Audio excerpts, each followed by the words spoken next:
Hey Savvy people, it's Savvy Nick here, and today I'm here with a savvy tip on how and why we use Terminal Emulators, which is an application on Unix-based systems such as Linux. The main reason on Linux that we use terminals is to make our lives easier and to gain the ability to use many tools that aren't available to us through graphical user interface applications. A terminal emulator allows us to interact with our operating system using text input.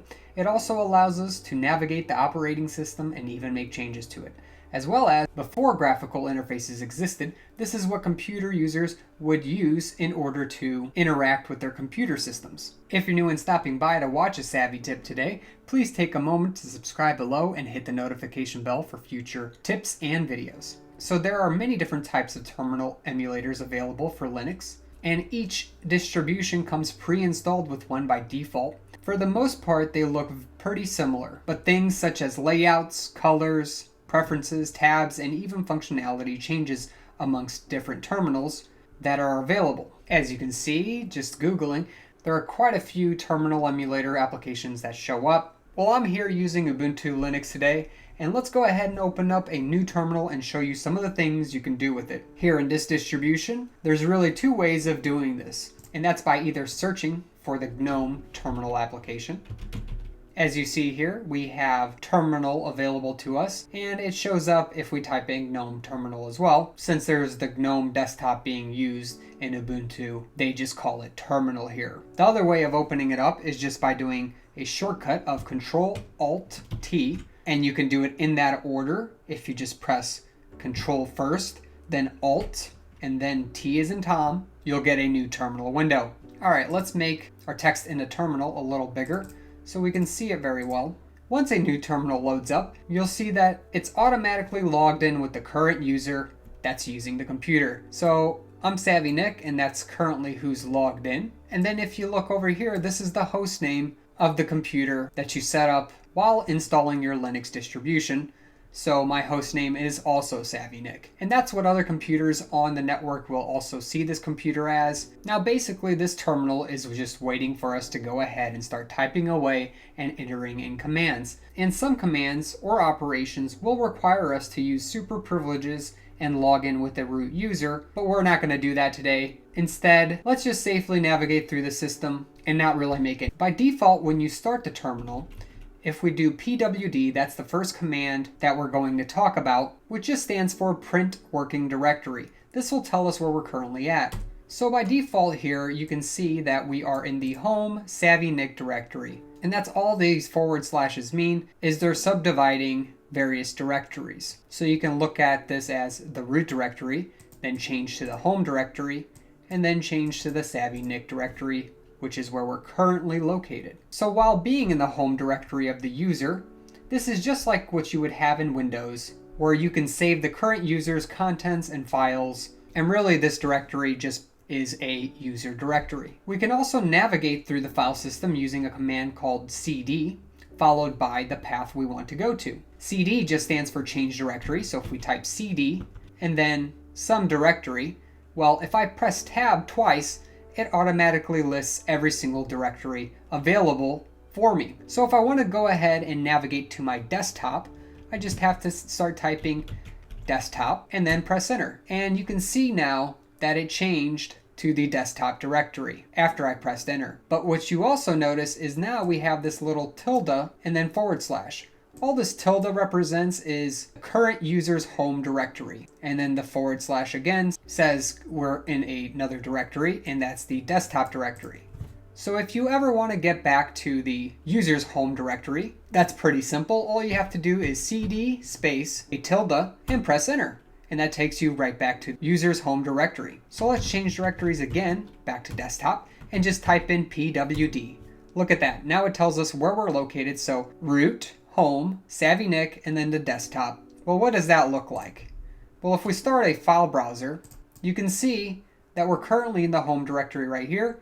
And then if I click on desktop, this is where we're at. So we should see this simple list folder if we do another new command. Let's just type ls. This just lists the files and directories in the current location. So once I typed in ls, you can see that now we have a directory available to us called simple list. and that's exactly what we saw in our file browser. So just remember pwd if you ever get lost. That'll tell you where you're currently at.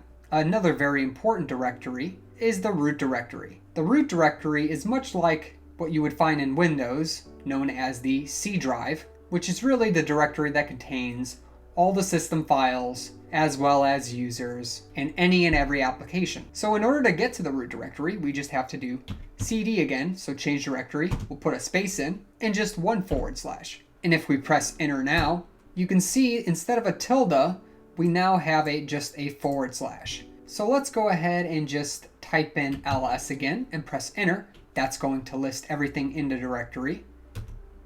And now you can see that we have quite a few various different directories available to us, as well as a swap file. Let me know what other topics you'd like covered in the Savvy Tips series. Please post your suggestions down below in the comments section. And now that we're in the root directory, it's the perfect opportunity to get back to the desktop. Alright, and to clear things up, I went ahead and just typed in clear and pressed enter. That gets rid of everything on the current terminal screen. That way you can start fresh and there's not a whole bunch of stuff in the way. So if we want to get back to that desktop directory, we can do cd space /. Well, all of our users' home directories are located in home. And if you press tab, it will automatically try filling in a directory name for you. So if I start typing in savvy and I just press tab once, you can see it automatically filled in Nick for me. And that's something nice to know, so you don't have to type out long file names or directories. And if you press tab twice, that's an easy way to check and see what all available directories you have next to try opening. So you can see now that since we're looking at the Savvy Nick directory, we currently have a bunch of other directories available to us, including desktop, documents, downloads. So if we open up our file browser here again, we can kind of make a comparison here. You can see that we have desktop available, documents available, downloads available, and so on and so forth. Now the one thing that we don't see in here that we do see in our terminal is the directories with the dot in front of the names. Well, all that means is that these are hidden directories located in the current working directory, and by default you can't see them in the file browser of Ubuntu. So I'm gonna exit out of here. Just know that these are hidden directories. They are there, but you can't see them by default in the file browser. And they contain such things as configuration files for the user. So you can see there's probably Mozilla has some configuration files it uses in this directory, as well as GNOME here, and even Visual Studio Code.